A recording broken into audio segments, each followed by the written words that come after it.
Hello everyone, welcome to traders view. तो जैसा कि आज एक्सपायरी का दिन था तो आपके जो प्रीमियम है वो ज़ीरो हुए होंगे। ऐसा नॉर्मली एक्सपायरी के दिन होता ही है। तो यहाँ पे अगर आपने अभी नोटिस किया हो तो मार्केट काफ़ी दिन से जो है अप्रोक्सीमेटली 5 या 6 अक्टूबर से मार्केट टोटली एक रेंज में फंसा हुआ है। ना तो मार्केट ऊपर की तरफ ब्रेकआउट देता है और ना ही नीचे की तरफ, जिसकी वजह से आपका प्रीमियम डीके हो रहा है और आपको प्रॉफिट भी अच्छा खासा नहीं हो रहा है। तो यहाँ पर काफ़ी लोगों को लॉस हो रहा है। और आज के दिन भी मार्केट ने ऐसा एकदम से नीचे की तरफ आया और उसके बाद इस रेंज के अंदर आगे फंस गया और मार्केट जो है टोटली एक ही साइड रहा। 17,030 के लेवल से लेके 16,960 के बीच में ही मार्केट कहीं फंसा रहा और उसके बाद शाम होते होते कुछ टाइम के लिए मार्केट जो है थोड़ा सा ऊपर की तरफ आया और उसके बाद वापस से नीचे जाके साइडवेज होकर क्लोज दे दिया। अब अगर हम बात करें फ्राइडे के दिन की, तो फ्राइडे के दिन आपको क्या करना है ये मैं थोड़ा सा आपको 1 आवर के टाइम फ्रेम पर दिखा देता हूँ। तो यहाँ पे अगर हम 1 आवर के टाइम फ्रेम पे जाते हैं तो यहाँ पे आपको थोड़ा सा क्लियरली समझ भी आएगा। तो अगर आपने नोटिस किया हो, मैंने पहले भी बताया है कि इस तरीके से एक रेंज में मार्केट फंसा हुआ है। ये दो ट्रेंड लाइन के बीच में कहीं पे मार्केट इस तरीके से ट्रेंड कर रहा है। तो यहाँ पे अगर आपने नोटिस किया हो तो 16,950 के लेवल पर आके मार्केट कुछ टाइम से सपोर्ट ले रहा है। तो इस तरीके से यहाँ पे हो सकता है कि कल मार्केट जो है नीचे नहीं आए और यहीं पे कहीं जाके इस ट्रेंड लाइन को ब्रेक कर दे और उसके बाद आपको एक डब्ल्यू पैटर्न बनते हुए दिखाई दे। तो यहाँ पे आपको इसका ध्यान रखना है। तो कल के लिए जो आपके लेवल्स हो सकते हैं वो आप यहाँ पे मार्क कर सकते हैं या फिर इसका स्क्रीनशॉट लेके रख सकते हैं। तो अगर कल को मार्केट जो है गैप डाउन ओपन होती है तो 16,950 के लेवल पे अगर मार्केट सपोर्ट ना लेके नीचे की तरफ निकलती है तो ये 16,800 से लेके 16,750 के लेवल आपको दिखाई दे सकते हैं। तो यहाँ पे मार्केट को एक ना एक तरफ तो टूटना ही है। हो सकता है कि मार्केट नीचे की तरफ टूटे या फिर अपसाइड पे जाए। तो यहाँ पे अब काफ़ी टाइम से मार्केट इस रेंज से बाहर आने की कोशिश भी कर रही है। तो हो सकता है कि मार्केट एक तरफा मूव ज़रूर दे आने वाले कल को या फिर मंडे को। तो यहाँ पे आपको ये लेवल जो 16,950 का है इसको ध्यान में रखना है। अगर ब्रेकआउट नीचे की तरफ आता है तो आप यहाँ पे कुछ पुट बाय करके आप सीधा 16,800 तक का टारगेट रख सकते हैं। अगर मार्केट 16,750 के नीचे निकलती है तो आपको जो नए लेवल्स हैं वो आपको देखने को मिलेंगे। तो आपको सीधा लेवल दिखाई देगा वो आपको 16,500 के आसपास का दिखाई देगा। तो यहाँ पे आपको जो है सपोर्ट मिल सकता है और उसके बाद वापस मार्केट बाउंस बैक करके अपने पुराने लेवल्स पे 16,950 या फिर 16,800 को जो है एक अच्छा खासा रेजिस्टेंस मान सकती है। अगर 16,800 को वापस तोड़ता है तो 16,950 का लेवल आपका एक रेजिस्टेंस के तौर पे काम करेगा। तो यहाँ पे ये आप नोट कर सकते हैं या फिर वीडियो को आप बाद में भी देख सकते हैं। तो यहाँ पे अगर हम बात करें अपसाइड के मूव की, तो अगर मार्केट अपसाइड का मूव देती है यहाँ पे टूट सकती है मार्केट, क्योंकि अगर आप इसको ओवरऑल सिनेरियो में देखेंगे तो यहाँ पे हो सकता है एक डब्ल्यू की तरह मार्केट काम करे, क्योंकि मार्केट यहाँ कहीं पे एक अच्छा खासा सपोर्ट ले रही है। तो हो सकता है कि मार्केट आने वाले टाइम में जो है एक डब्ल्यू पैटर्न बनाता हुआ आपको दिखाई दे और हो सकता है कि जो ये चैनल है इसका ब्रेकआउट भी आपको यहाँ से निकलता हुआ दिखाई दे। तो आपको सबसे पहला, अगर मार्केट ऊपर की तरफ निकलती है, कल को एक गैप अप ओपनिंग होती है तो आपको ये ट्रेंड लाइन ब्रेक होता हुआ दिखाई दे सकता है। 1 आवर के टाइम फ्रेम पर आपको सबसे पहले इसका वेट करना है, क्योंकि अगर आप स्मॉल टाइम फ्रेम पर काम करेंगे तो मार्केट आपको एक रेंज बाउंड मिलेगी और वहाँ पे आपको लॉसेस हो सकते हैं।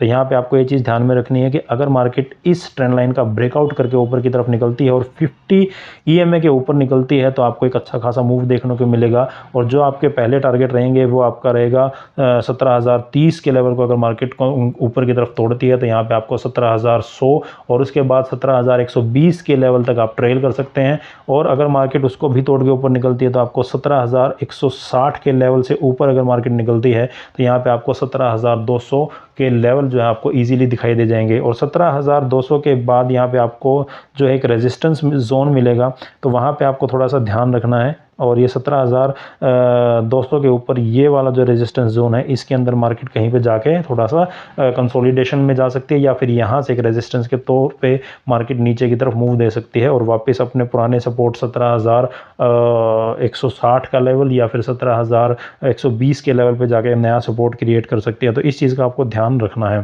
तो अगर मार्केट 17,200 के लेवल पे सपोर्ट लेती है और सपोर्ट लेके ऊपर की तरफ निकलती है तो यहाँ पे आपको इजीली 17,250 का लेवल और 17,300 का लेवल जो है इजीली टच करते हुए मार्केट दिखाई देगी। और ये एक छोटा सा डब्ल्यू पैटर्न भी आपको दिखाई देगा और इस तरीके का एक फ्लैग पैटर्न जो है वो भी आपको ब्रेक होता हुआ दिखाई देगा। तो और नॉर्मली जो है, अगर आपने फ्लैग पैटर्न के बारे में पढ़ा होगा तो नॉर्मली जो फ्लैग पैटर्न है वो इसी तरीके से ऊपर की तरफ ही टूटता है, क्योंकि मार्केट काफ़ी टाइम से नीचे की तरफ ही ट्रेंड कर रहा है। तो अगर मार्केट ने कल जो है ओपनिंग गैप अप दी तो आपको ये फ्लैग पैटर्न भी टूटता हुआ दिखाई देगा और आपके ये वाले टारगेट आपको नजर आएंगे। आप इसका स्क्रीनशॉट भी ले सकते हैं। तो अगर हम बात करें बैंक निफ्टी की, तो बैंक निफ्टी जो है काफ़ी दिन से इसी तरीके से एक रेंज में फंसा हुआ है, जैसे निफ्टी फंसा हुआ है, और ये दोनों एक ही रेंज के अंदर ट्रेड कर रहे हैं। वहाँ पे भी इसी तरीके का एक बॉक्स बना हुआ है और यहाँ पे भी इसी तरीके का एक बॉक्स बना हुआ है। तो यहाँ पे अगर हम इस रेंज की बात करें तो ये रेंज है दोस्तों 39,182 से लेके 38,500 के बीच। और मार्केट ने आज जो है बैंक निफ्टी ने टोटली एक ही साइड का मूव दिखाया और डाउन साइड का मूव दिखाते हुए टोटली नीचे की तरफ ही रहा और यहाँ पे आके थोड़ा सा कंसोलिडेशन में चला गया और उसके बाद साइडवेज होके टोटली वहीं पे ही क्लोज हो गया। और इसी वजह से सारे प्रीमियम जो है वो डीके हो गए। और लेकिन जिन्होंने पुट ले रखा था उन्होंने काफ़ी अच्छा जो है वो प्रॉफिट कमाया है आज बैंक निफ्टी के अंदर। तो यहाँ पे जो लेवल्स आपको ध्यान में रखने हैं वो आपका है 38,500 का ये लेवल, क्योंकि मार्केट यहाँ पे अच्छा खासा सपोर्ट ले रहा है। 3 बार मार्केट यहाँ पे सपोर्ट ले चुका है। अगर मार्केट इसको तोड़ के नीचे की तरफ आता है तो आपको एक अच्छा खासा जो है डाउनफॉल होते हुए दिखाई देगा और उसमें आपका जो सबसे पहला टारगेट रहेगा वो आपका रहेगा ये वाला। और मार्केट आपको 38,200 के आसपास पहला टारगेट देगा और उसके बाद 38,000 का जो ये लेवल है, जो एक साइकोलॉजिकल सपोर्ट भी है, वो आपको दिखाई देगा अगर मार्केट गैप डाउन ओपन होती है तो।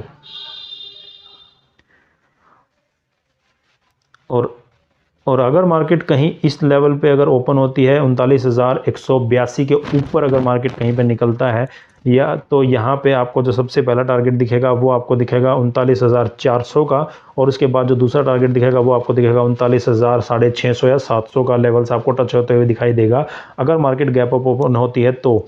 यहाँ पे मार्केट जो है अभी भी 1 आवर के टाइम फ्रेम पर अगर आप देखेंगे तो 50 EMA के नीचे ही ट्रेंड कर रहा था और वहीं पे आज क्लोज हो गया। तो इसको ऊपर अगर निकलना है तो मार्केट को ये वाला जो लेवल्स है ये तोड़ना पड़ेगा। 39,700 का जो ये लेवल है मार्केट को तोड़ के ऊपर की तरफ निकलना पड़ेगा। अदरवाइज मार्केट जो है इसी को एक रेजिस्टेंस मान के 39,700 से नीचे की तरफ आ सकता है और उसके बाद वापस से इसको नीचे ब्रेक कर सकता है। तो ये चीज़ आपको ध्यान में रखनी है। तो ये इंपॉर्टेंट आपके लेवल रहेंगे 38,500, 38,700 के ये जो लेवल हैं। इससे अगर मार्केट ऊपर की तरफ निकलता है तो आपको पहला जो टारगेट मिलेगा वो 39,000 का मिलेगा, उसके बाद 39,120 का एक रेजिस्टेंस आपको देखने को मिलेगा। तो ये लेवल आप मार्क करके रख सकते हैं और इसके अनुसार ही आप ट्रेड करेंगे तो आप शायद प्रॉफिट में निकलें। अगर आप स्मॉल टाइम फ्रेम पर काम करते हैं तो अगर मार्केट कल को फ्लैट ओपन होती है तो ये एक आपकी रेंज हो सकती है 38,705 से लेके 38,500 के बीच की आपकी एक ये रेंज हो सकती है। अगर मार्केट इससे ऊपर कहीं पे निकलता है तो सबसे पहला जो आपका लेवल रहेगा वो आपका रहेगा 38,830 के आसपास का ये आपका लेवल रहेगा। अगर मार्केट थोड़ा सा फ्लैट ओपन होकर अगर ऊपर की तरफ निकलने की कोशिश करती है तो आपका जो सबसे पहला लेवल रहेगा वो 38,830 के आसपास का रहेगा। उसमें आप टारगेट बना सकते हैं अपना। अगर मार्केट गैप अप ओपन होती है तो यहाँ पे आपके जो ये लेवल्स हैं ये आपके सारे टूटते हुए आपको नज़र आएंगे। तो यहाँ पे आपका जो फर्स्ट लेवल दिखाई देगा वो आपका रहेगा वो है आपका 39,000 का। तो यहाँ पे आपको एक रेजिस्टेंस के तौर पे अगर आप देखेंगे तो मार्केट काफ़ी टाइम से एक रेजिस्टेंस के तौर पे इस बॉक्स के अंदर ही ट्रेड कर रहा है। तो यहाँ पे आपको 39,000 के लेवल पे थोड़ा सा ध्यान रखना है। अगर मार्केट 39,000 के लेवल को तोड़ के ऊपर की तरफ निकलती है और यहाँ पे आपको देखने को मिलते हैं 39,100 या 39,115 के लेवल और उसके ऊपर मार्केट अगर क्लोज देती है तो वहाँ उसके बाद आपको एक अच्छा खासा अपसाइड का जो रन है वो आपको देखने को मिलेगा और आपको 39,300, 39,400, 39,600 तक के लेवल इजीली आपको दिखाई दे सकते हैं। और 39,600 का यहाँ पे एक रेजिस्टेंस लेवल है। तो यहाँ से मार्केट जो है वापस से थोड़ा सा नीचे की तरफ आ सकती है और इसके लिए 39,200 के आसपास का ये एक सपोर्ट के तौर पे आपका काम कर सकता है। तो इस चीज़ का आप स्क्रीनशॉट लेके रख सकते हैं।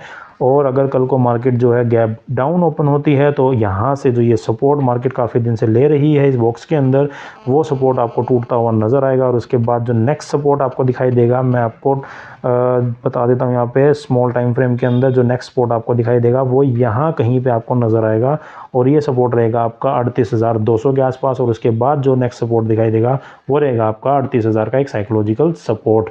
उसके बाद मार्केट यहाँ से थोड़ा सा बाउंस बैक ले सकती है। तो ये सपोर्ट आपको अगर गैप डाउन ओपन होती है तो आपको देखने हैं। तो इस तरीके से आप कल ट्रेड कर सकते हैं बैंक निफ्टी के अंदर। अगर आपको लंबे टाइम का ट्रेड देखना है तो आपको यहाँ पे इस बॉक्स के बाहर ही ट्रेड करने की मैं सलाह दूंगा।